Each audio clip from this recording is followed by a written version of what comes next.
Well, here we are, a few minutes early. I have sent out the Zoom invitations. And let me tell you something. The free Zoom account, I'm not sure how smooth and friction-free the regular account is, but the free account has some friction to it in terms of just logical sequences and scheduling. At least that's how I would term it. And as my contemporaries growing up in Trafalgar would put it, you'd bitch if they hung you with a new rope. So free is free, and I do appreciate it. It allows me some familiarity with Zoom and how to get along in that particular world. Ah, the hell did I do?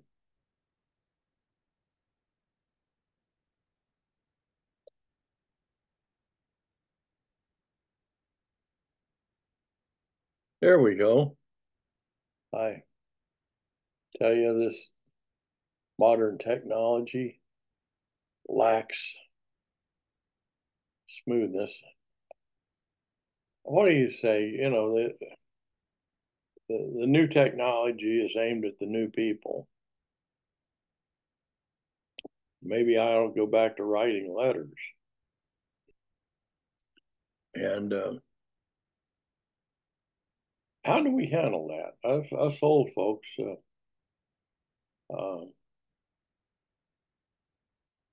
as we age, we do struggle. I struggle. I'm kind of I'm considered to be tech savvy by some of the people of my age, but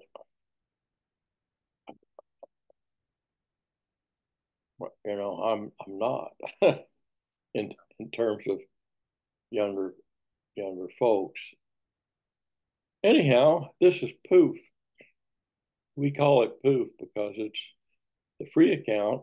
It lasts 40 minutes. And when we I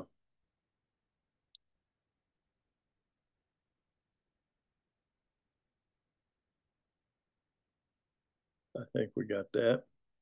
When we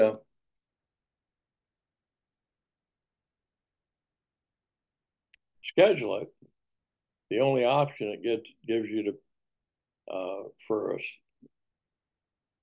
the length of time is 1 hour, and then you do the schedule. You click the button, and it says, "Oh, you only get 40 minutes or something like that," and you say, what am I supposed to do? So Zoom, thank you for the freebie. However, it does tend to raise my blood pressure, and I have to be concerned about that. Enough so that I've started drinking tea instead of coffee a lot.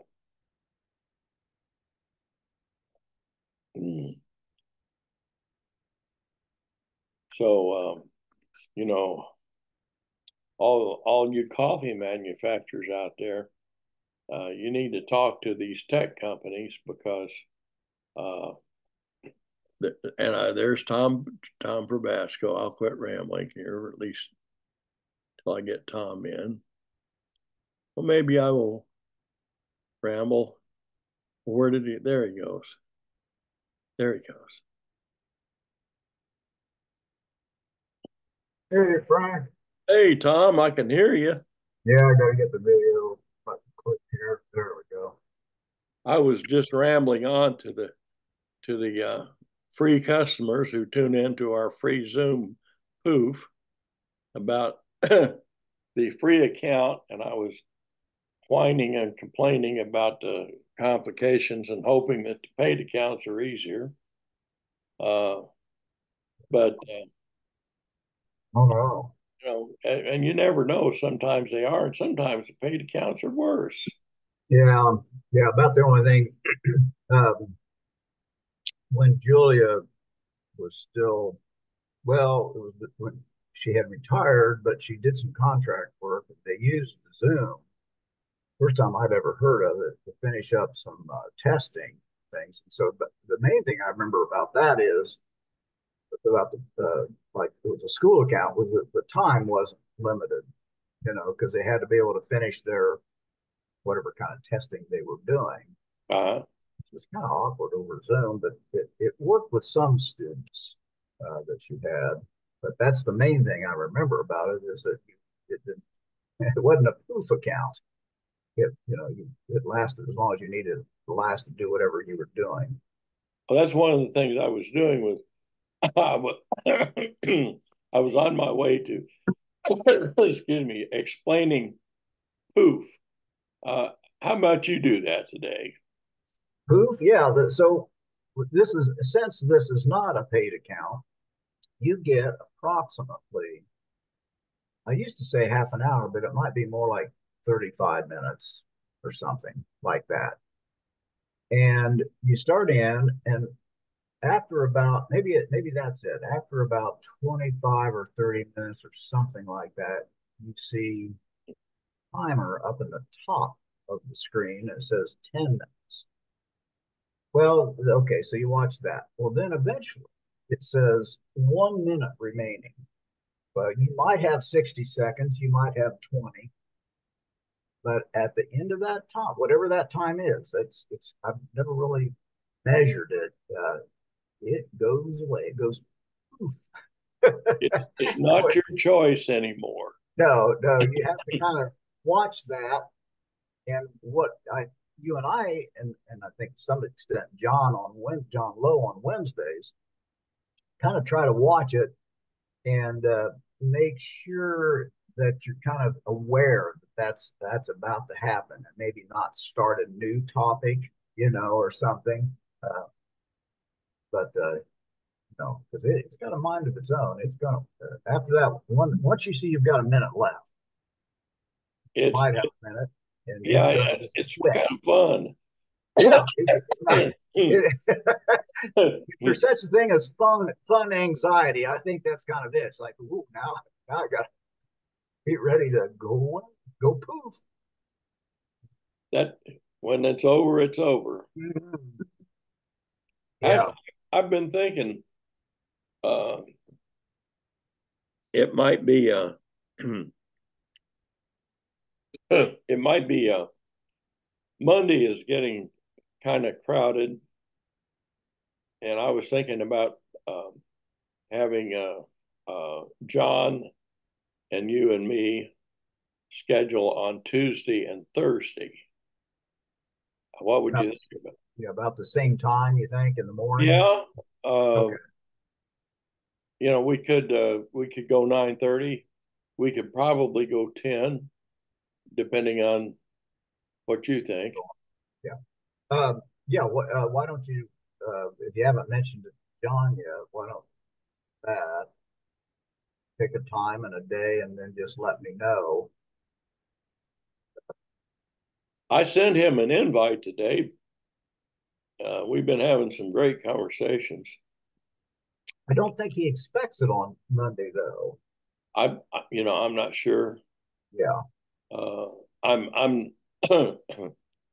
I'm kind of lazy, I guess, or maybe it's not laziness. Maybe I've just got enough, balls in the air that I just keep. I, I think that's what it is. I've never detected much. I just think, people talk about somebody really being lazy. I think it's just if a person's not motivated to do a thing, that may look to someone else like they're being lazy because you think they ought to be something. But in your case, you need some breaks here. It's Sometimes hard. it's It's hard to hard to maintain. get. Hard to maintain any margin, Yeah, yeah, yeah. and some of that is because I'm passionate about too many things, Yeah. And of course the first one is Barbara. And when she gets up, I really need to be present with her. Right. So, Right. uh, Yeah. but as you can see by my picture, I have a sort of a halo. I'm, Oh, yes. I'm becoming a better person, and you can tell it by my aura. That's right. And Yes. It's quite clear. Yeah, there's a good Facebook picture of you where you have a very clear halo. yeah, Uh, yeah, that was a while back, but yeah, that was the first uh, inclination or first indication I had that you were kind of a heavenly host type personality. I give credit to centering prayer and a certain amount of ego. Yeah, Oh God. that is a great effect. That's one of the things. Zoom gives you a choice of backgrounds. Oh yeah. Have you experimented with those yet? Oh, just a little bit initially with you. I did. The problem is, see, if you can tell with my video card, I return. It's I don't have real good color. Um, let's just see what this. Not even sure where it is. Oh, I don't want to blur it. Choose video filter. Well, I'll have to look in here sometime or another because it's whiteboards. Oh, If well, you I'll have to look Tom, somewhere. if you go to the put your cursor on your screen, Yeah, and at the top right, to the right of mute is three little yeah, dots. I did see that. She Click is it? on those three little dots, Yeah, I and did. then it will say choose virtual Oh, background. I see. Yeah, I see that there. Let's just see. Oh, yeah, here's one that.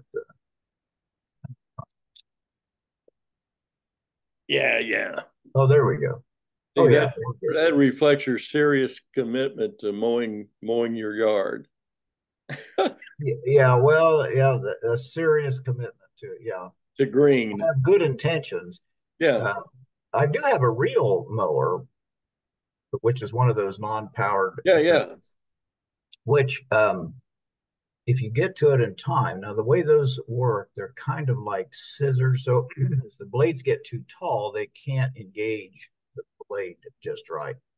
So you know, spring rolled around, grass started growing, and it got pretty tall, so I had to use a power mower. But now it's at a level where it looks like it's been real wet. I may take the real mower out there today and see if I can trim it down some with that. It's quiet, it doesn't sling the grass all over Kingdom Come, and I prefer it. I even used it sometimes when we lived way down south in Perry Township and Hill Valley neighborhood, and but that was like a quarter acre. I mean, when I was younger, I could do it, but again, if you let the grass get too high, it just pushes the grass over. It can't cut. When Barbara and I had the place on Steel Street, we worked out a deal. We had a double lot, Yeah, I and remember that. Barbara liked to garden, and she did not approve of mowing really. Yeah, Uh, I don't she blame her. she would sometimes she would things would get out of hand, and I'd have to cut down big patches of weeds and carry them and compost them, and or Sure. sometimes she would. Right. I was the fetch and carry boy, Yeah. and but we put up uh, a wildlife uh, uh, sign, one of those signs that it was uh, the yard was a refuge. Sanctuary. Yeah. Sanctuary for Hmm. And wildlife. then I mowed the edges, weeded the edges, Yeah. and edged along the sidewalk. Right. So that the city would know that it was deliberate what was going on. Sure. Yeah, I remember you talking about that, and I remember the yard, as Barbara called it, the Yarden. Uh, Yard. yeah, and that was really, as I thought of it back in those days, a work of art. It really I was. loved it. Yeah, and I look, time just gets stranger all the time. It's like uh, I see pictures every now and then, usually Facebook things that pop up, and we're in that house, we're in that backyard, and all of a sudden, that was a long time ago. Yeah. Now, I don't mean 10 years ago, but gosh, you one of your long posts, I think you said you've been, and I know you didn't initially move to Sycamore Reserve, there was Masters, but that you weren't there very long. But you left Still Street. Um, I was 2018. 2018. I was going to say 18. Yep. So look at that. I mean, Yeah. it's just like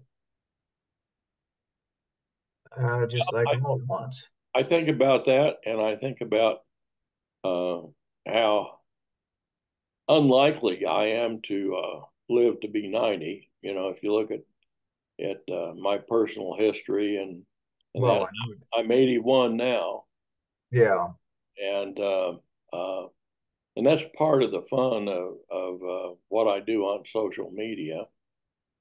Um, uh, I I leave posts around. People are free to save, and, yeah, uh,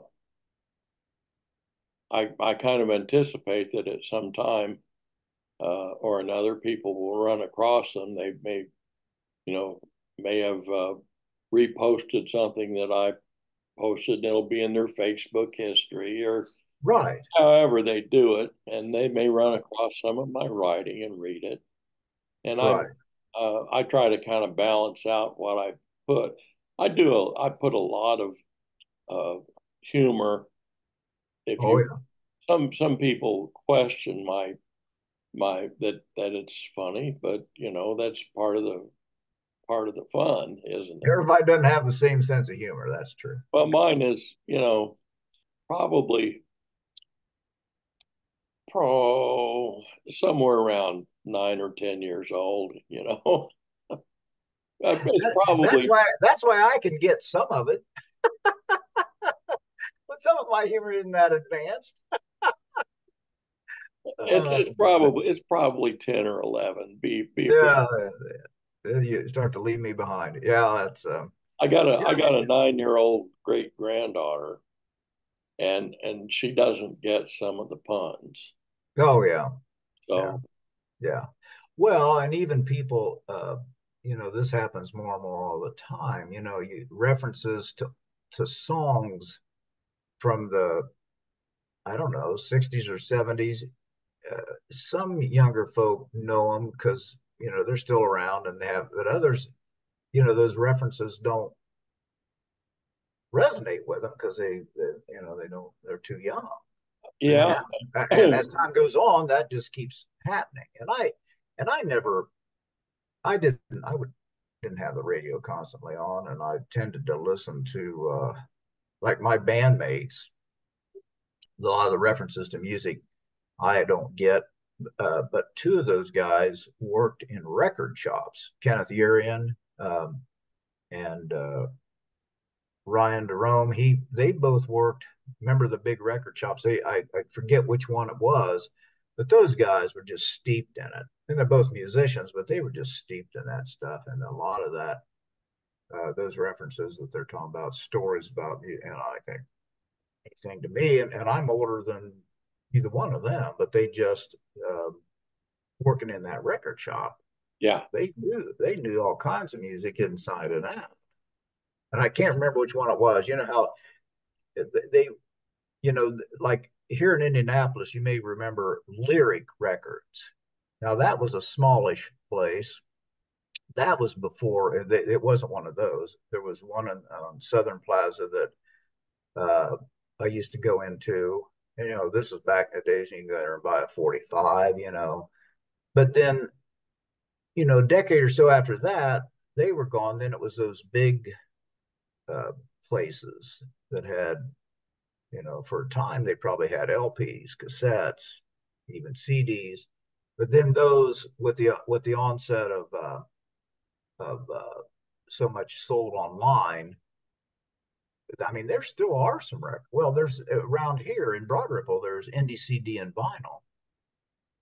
Um, it's still around, and then Rick Wilkerson, of Indiana Music History Project, he had two record shops, one of which was there on Broad Ripple Avenue, and another was in Irvington. What So a were the lot of names? his, What were the names of those? well, I think one of them might have been. He's told me the one. It had kind of a funny name, and I'm not going to think of it right now. The one that was in on Broad Ripple Avenue. The building is still there. It's got Insomnia Cookies, and you go in there and it sells cookies and ice cream. Same building, I guess. What he told me. Right across the street from Indy CD and Vinyl, and the other was in Irvington, Yeah. and I don't know what he called it. It didn't have. I don't think it didn't have a.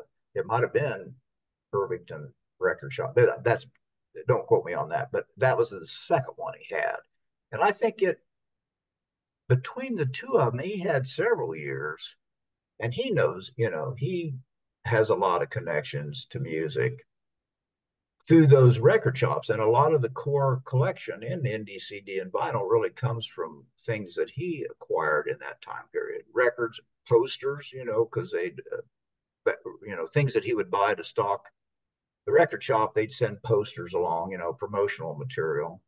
Why don't you say a few words about that project? Rick is a great guy. I loved meeting him and visiting him with him and Down seeing. in yeah, yeah, Rick Wilkerson is the executive director of the Indiana Music History Project. Started about 10 years ago, uh, and he said by his own description, it was a pretty shaky start. The pandemic almost ended it. He almost just shut it down. But then I forget somebody said, "Oh, don't do that." And and so coming out of the pandemic, um, he kept it going. One of the board members, Bruce Buchanan, fourth generation Buchanan, now heading Flannery Buchanan, gave him space in the basement of all places of the Flannery Buchanan Funeral Home up here in Broad Ripple, corner of Haverford and the uh, the Avenue. Uh, I really like that location.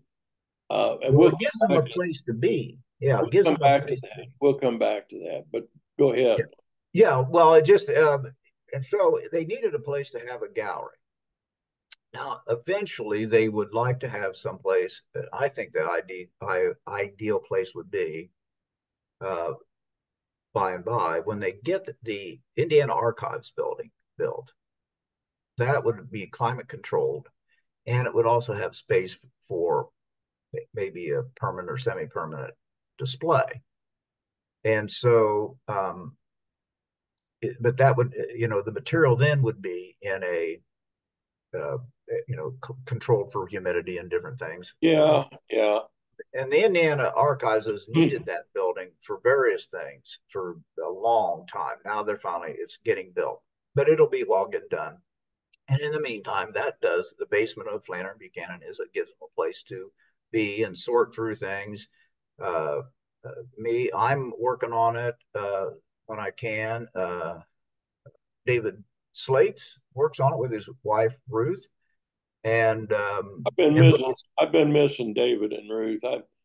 I'm I'm working myself up to get us back together if they're still available. yeah, well, I think they will be. Uh, I won't go into too much detail. But David, about a week ago, I was checking to see if they were. We tend to go about every Tuesday down there, and I was checking with him, and they both weren't feeling well. Well, Ruthie recovered, whatever it was, and but David got sicker, and so he's going to be a long time recovering. I'll just leave that at that. But he should get back. He says, he said in a couple 3 weeks. So he got something pretty, wasn't COVID, something else. I didn't completely understand what it was, but he's going to be a while getting back. Uh, but when he does, we tend to meet there on Tuesday, sort through some things, alphabetize material, get it ready for cataloging. I might I'd like to get involved in some cataloging, but I haven't been able to meet with a catalog trainer person as yet. But still, it's the organization has begun to gather some steam. It still needs a lot more volunteers, but it has started to move but it's going to take a lot more hands, a lot more volunteers, because there's so much material and so much to do. And they did have a real nice display through the month of March down at the Indiana State Library. They also, if they don't have it by now, at the Kurt Vonnegut Museum. I'm trying to get another one at Central Library, and also at the new Glendale Library up here where I live, and trying to get, because it's not just about collecting and preserving, it's also about educating. And that's what the displays are about. So there's an awful lot of work for not really enough. We need more hands. So, well, we'll be posting. We don't get that many viewers yet from our posts, but I think if we keep plugging away and talking about that, it'll help some. We've got the Acoustic Indiana. I post our conversations on that page. I really wish that Rick had the time and the interest to take over that page. I'd like for somebody to take it. It's set up with with groups. It's a Facebook page, and then attached groups like Acoustic in Indy, Acoustic in Louisville, Acoustic in Bloomington, Acoustic in Muncie. And if I see where someone is posted in one of those groups, I'm likely to repost it to the page, to Acoustic Indiana. Explain that.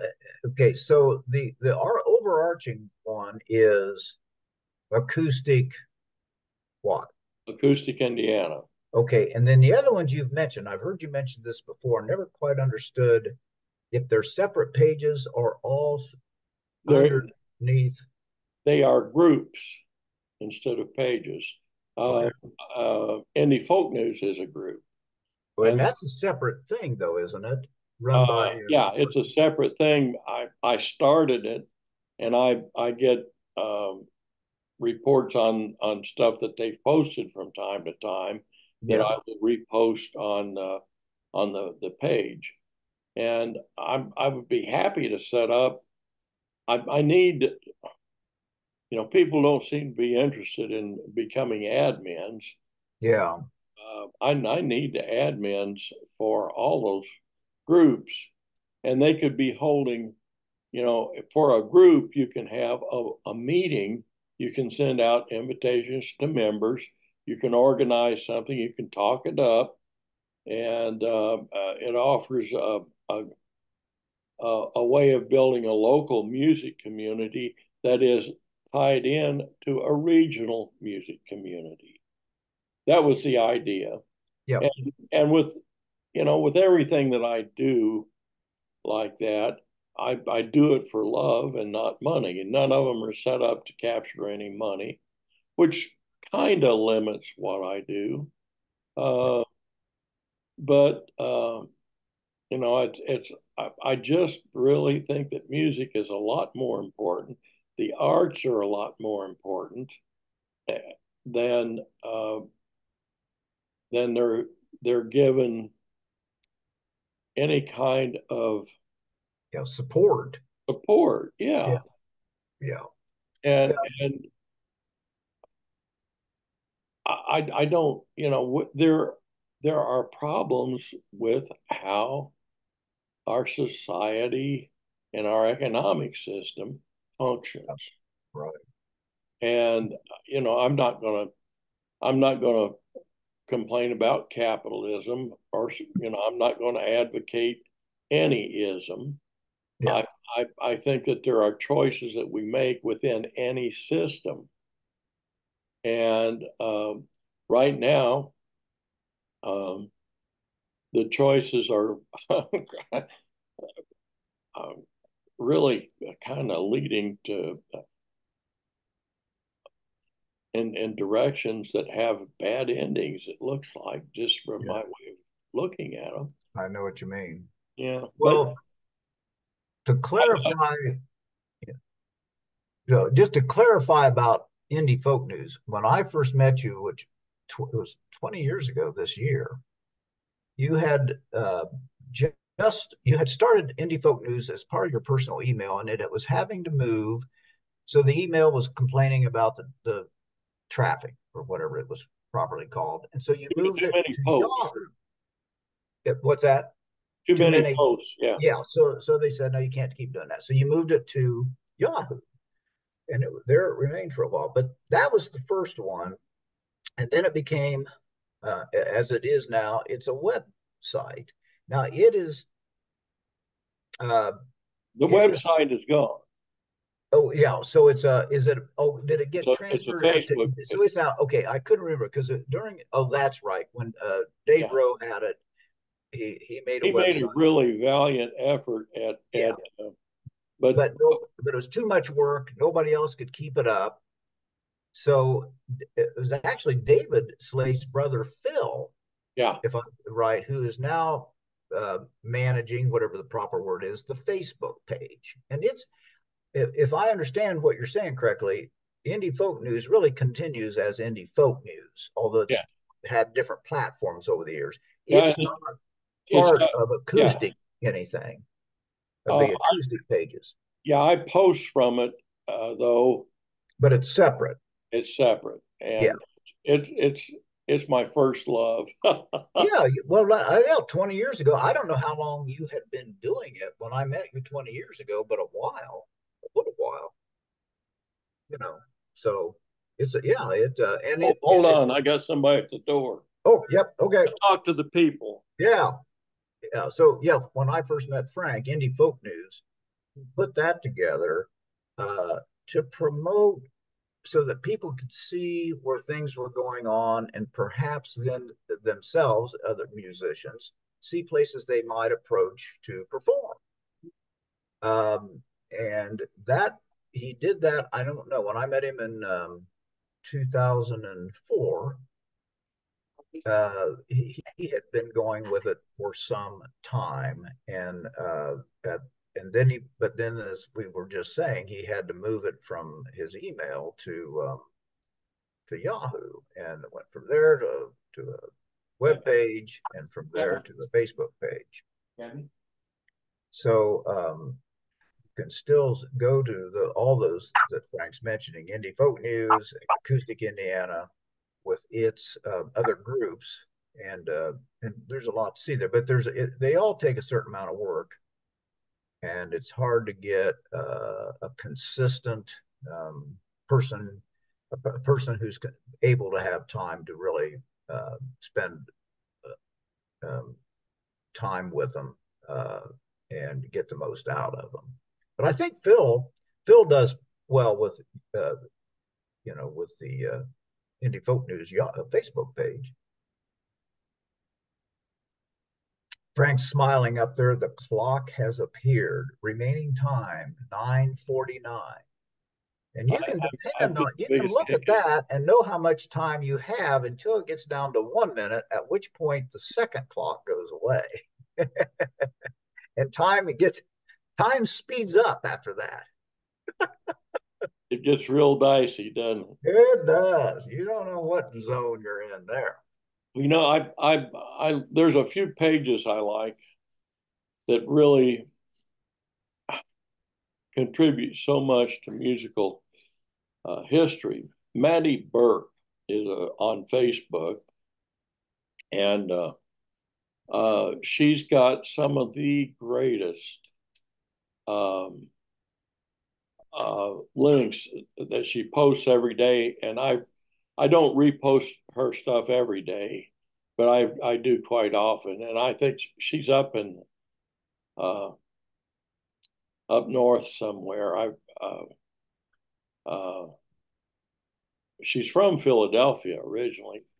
Never met her, never talked to her, but love Oh, her work.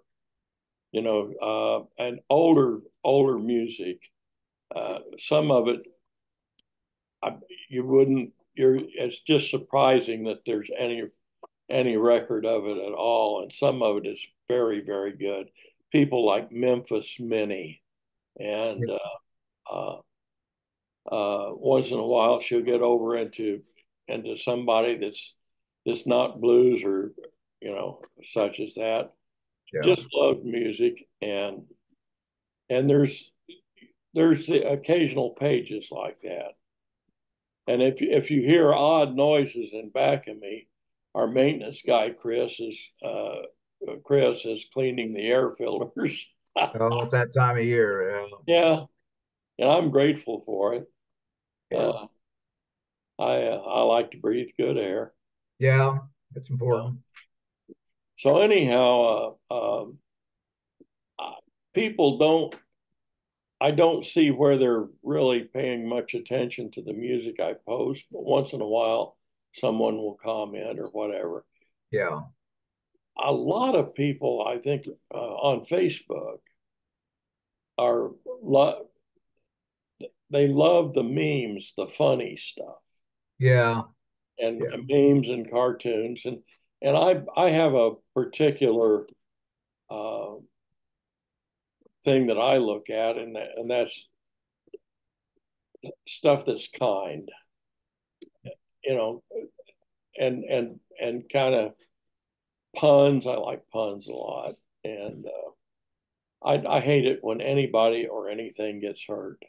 yeah.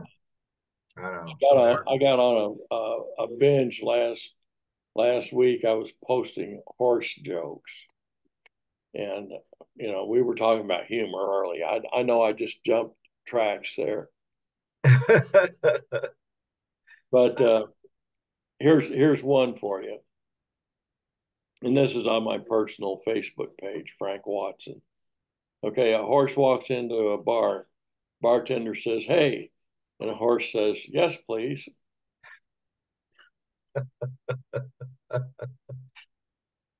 Yes. I like that one. Yeah. Horse walks in the bar, and bartender says, "Why the long face?"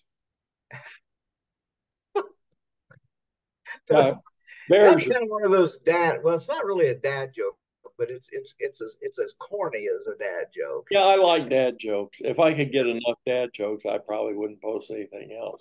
But I Yeah, like animal jokes, and yeah.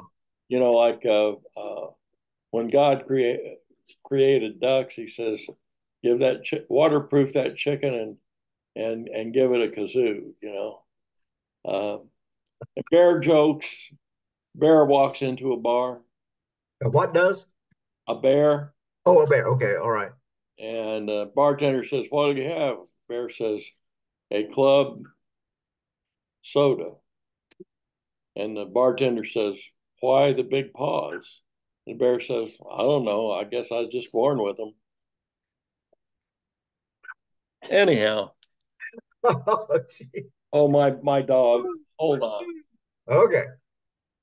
Oh gosh. Oh dear. Well,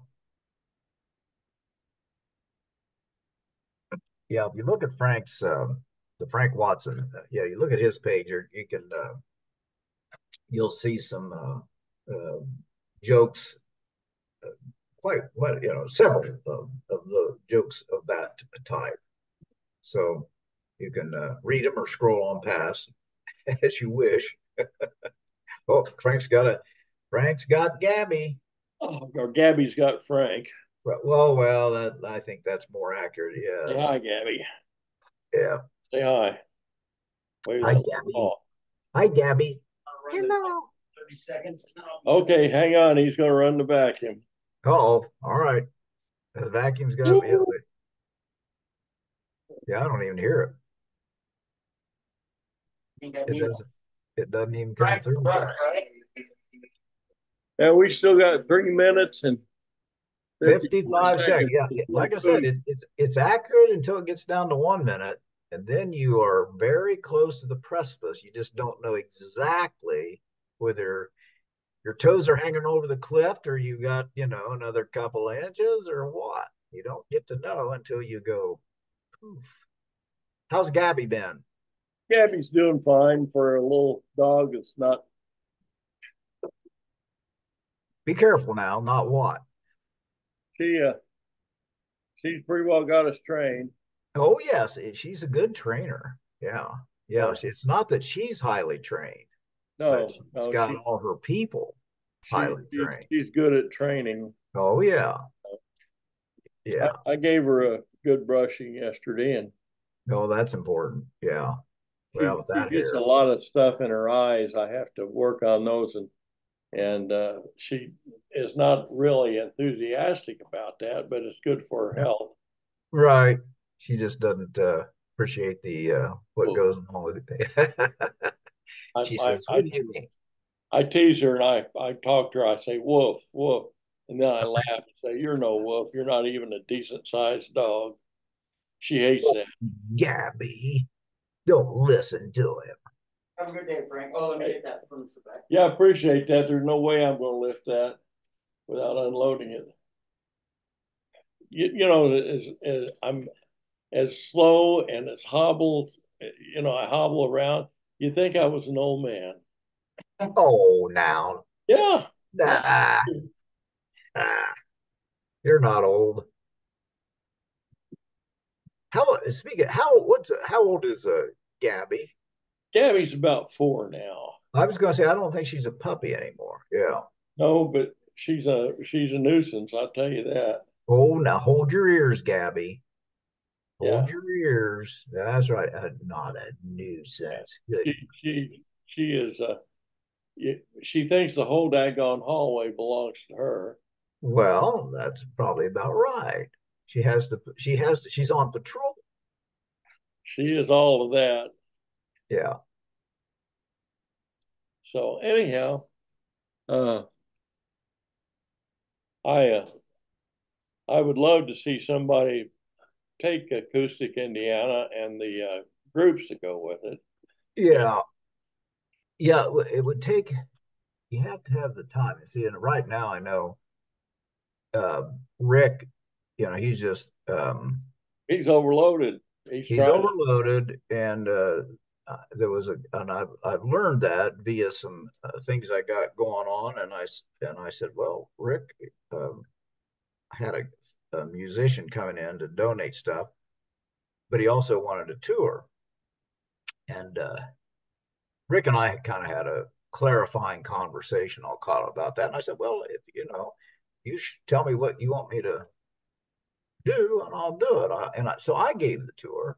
Uh-huh. There was another volunteer there, uh, another Dave, whose last name won't come to me right now, who's working on the sound.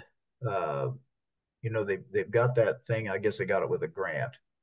It's the audio, what do they call that, where you can sit down and listen to recorded things. And he's this not David Slays, but Dave, last name I'm not sure what it is. He's working on getting material moved onto that, saved onto